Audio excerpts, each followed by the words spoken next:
Hey guys, welcome back to the joy of wrenching. I'm your friendly neighborhood mechanic, and today we're working on one of these Jeep Wrangler JKs. And if you have one of these, you've probably experienced this, and if you have one of these, you're going to experience this. The check engine light came on, and you've got a P0128, which means thermostat rationality error code.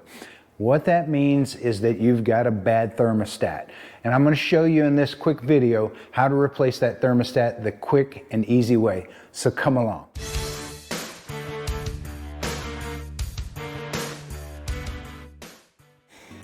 So the thermostat on these Jeep Wrangler 3.6 Pentastar engine, by the way, it sits right underneath this air intake.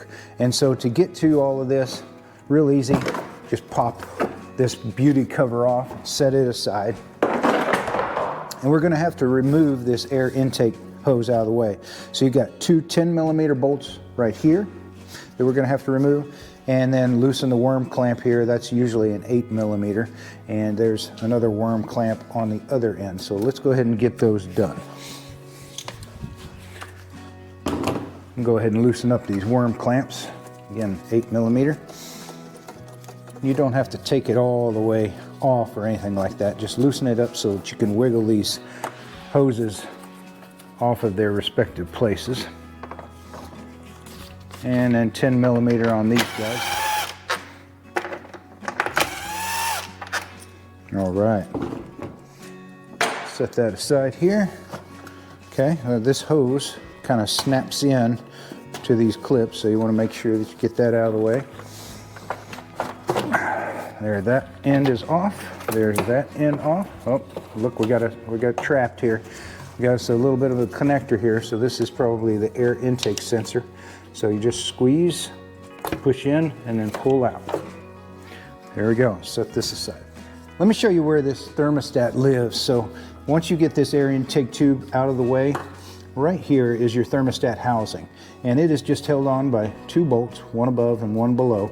I think those are 10mm, and then you'll have to take off your radiator hose. Now obviously when we take this off, or when we take off the radiator hose, we're going to lose a lot of coolant out of this system. So we're going to go ahead and drain that coolant and capture it so that we don't make a big mess. So let me raise the truck up and I'll show you how to get the coolant out. So to get the coolant out of the system, we're going to go underneath the front of the truck here on the passenger side. Come along here and I'll show you where the petcock is on the bottom of this radiator. Let me get this camera in here in such a way. All right, so here's the petcock right there. I'm touching with my finger. So get yourself, if you want to stay clean anyway, get yourself a little piece of hose to stab onto the drain on the bottom of that petcock. And then that hose, you can point that down and have it, you know, catch it in a bucket or something like that.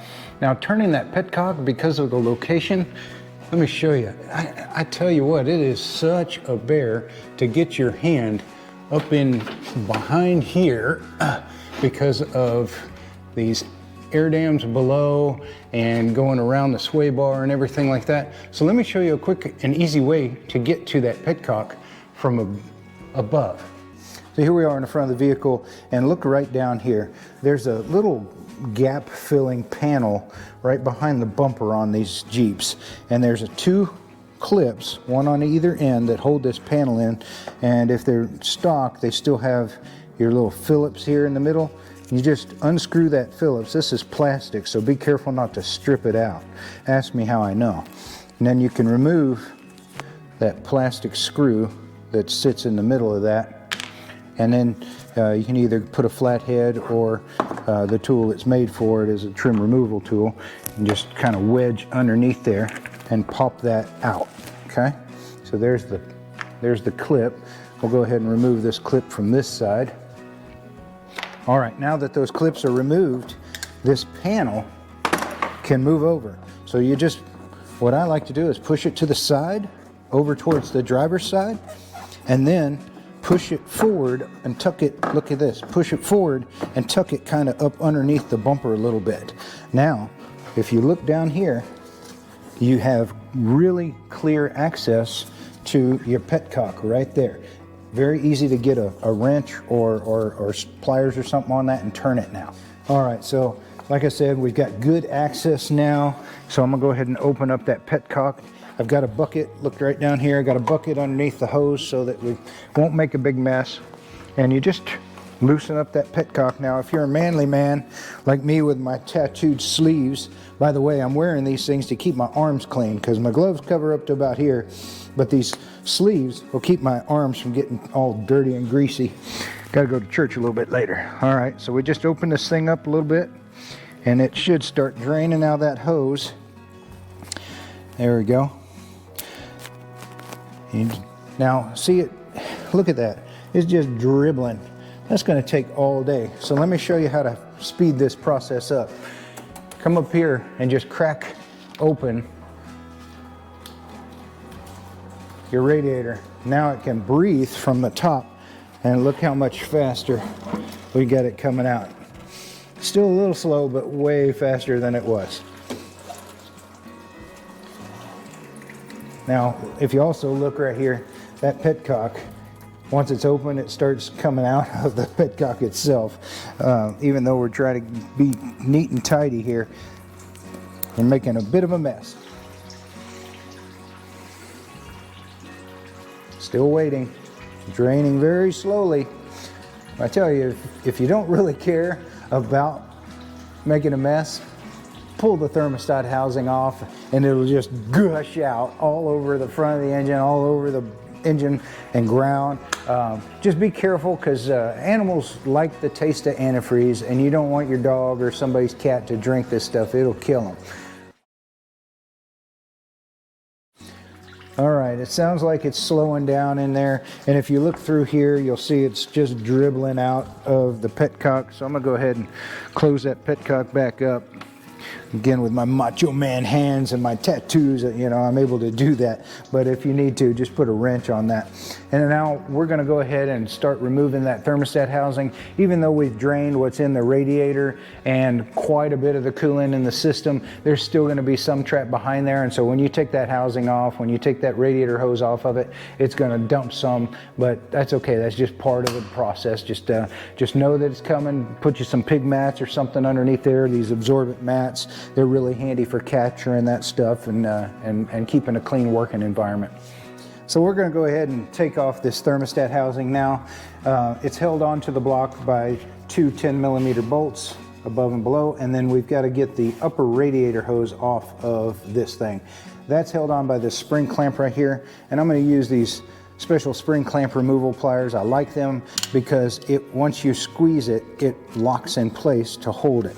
So in order to use these, you just put one on either ear, above and below, like so. And let me get it oriented. And then we squeeze it, and then you can lock it in place so that it won't come unsqueezed. Now that's just flopping around.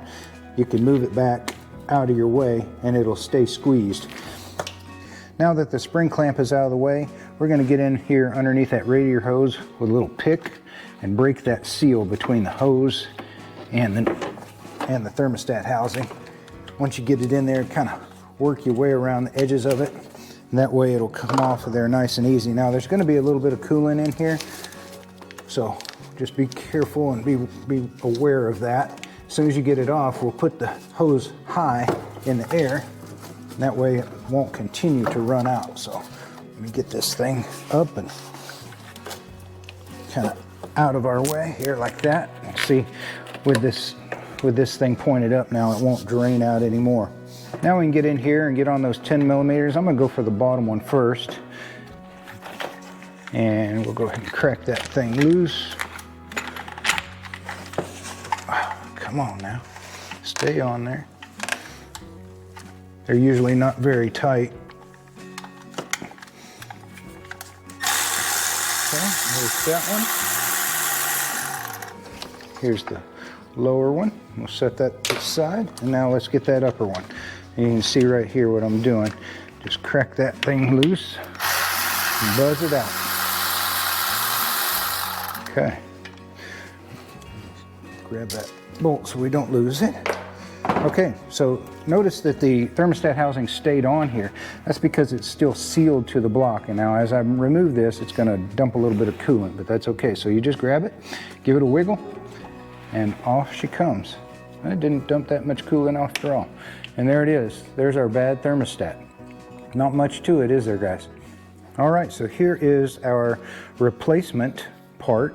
You just want to compare it to the one that came off. This is the old one. Just make sure that they look the same. The bolt holes are in the same place. The replacement here is a motor rad from the local parts house.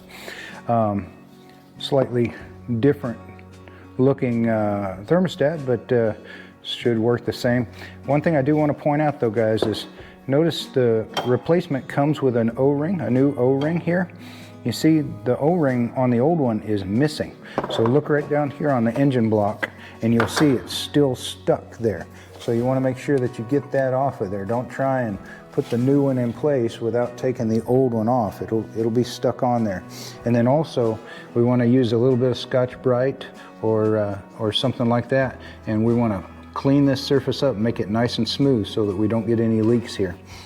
All right, so let's get in here with a little bit of Scotch-Brite, and we're going to clean up this surface, get all of that old rubber gasket material off of there. And the Scotch-Brite pad's got a little bit of grit to it, but not enough to damage the aluminum of the engine here, but just enough to get that rubber off. You see how that cleans it off really good. And I'm gonna go ahead and finish this off, and then we'll come right back. Okay, so let's go ahead and put this new thermostat in place. As you can see, I've cleaned up this surface with the Scotch-Brite. Now use your finger and you can feel that surface. Even though it looks like it's still discolored, just feel it. You'll feel if there's any imperfections, and you want that to be nice and flat so that this new O-ring will seal to it. But just take your new thermostat, set it in place, line up your bolt holes, and I'm gonna go ahead and start with that upper bolt just because it's easier to get to and for you to see. And you want to always start fasteners by hand. That way you don't cross thread.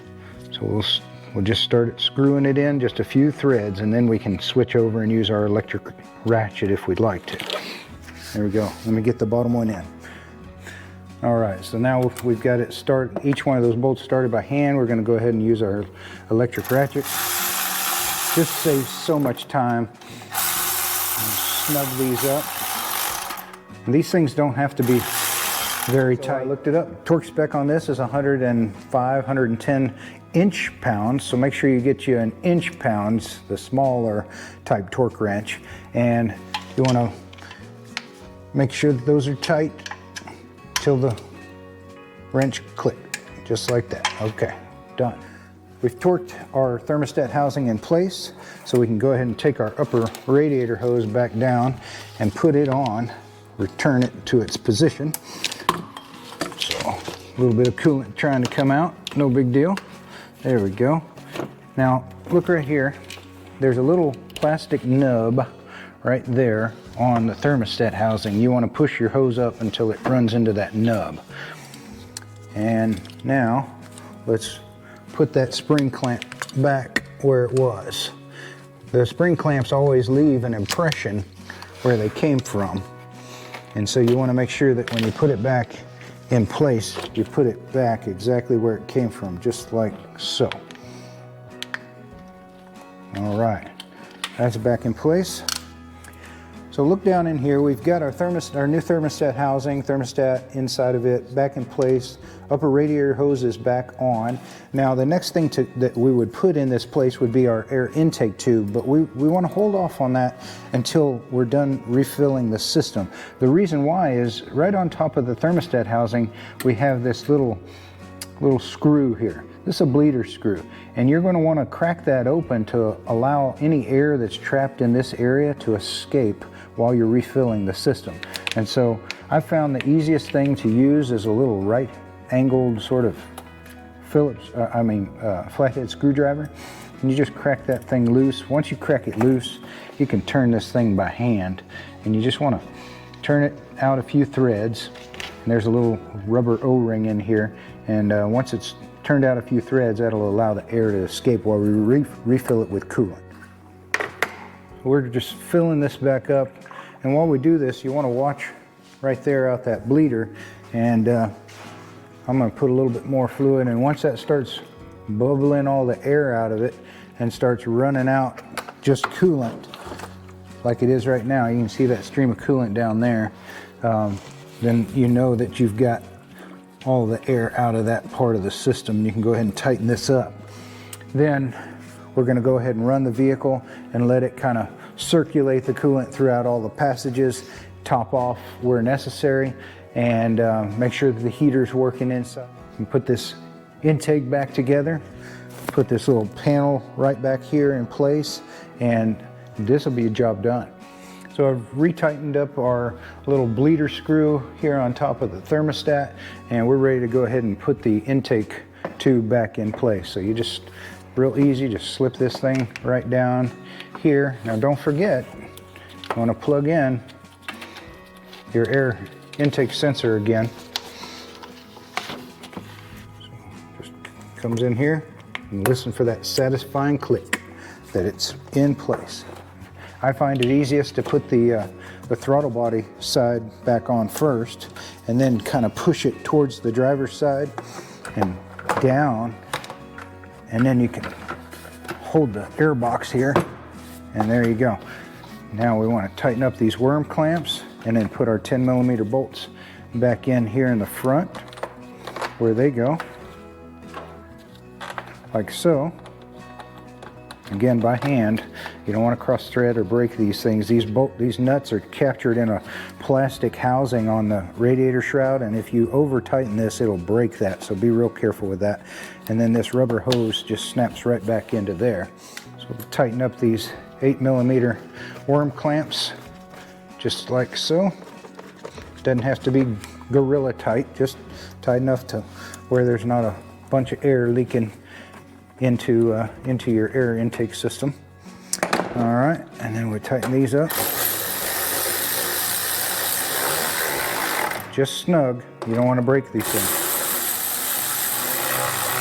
I don't know how many doggone Jeeps I've seen where these things are broken off and this just flopping around. But there we go. So now we're ready. Everything's back together. The only thing left here would be that beauty cover, but we're going to go ahead and put that back on, and then we're going to go ahead and run the vehicle. I have to take it out of the garage for that so we don't gas ourselves. We're going to run the vehicle up to operating temperature and make sure that the coolant level's just right. Okay, so we got the coolant all topped off. Everything looks good, no leaks underneath. We've been driving around a little bit, rock solid in the middle there. Heater's working nice and warm. Everything's looking pretty good. So that's a fix. Hopefully you guys got some tips and tricks from this. I hope I was able to help you guys. If so, please do me a favor. Hit that like and subscribe, share with your friends, comment down below. And I hope you guys have a great rest of your day, and God bless.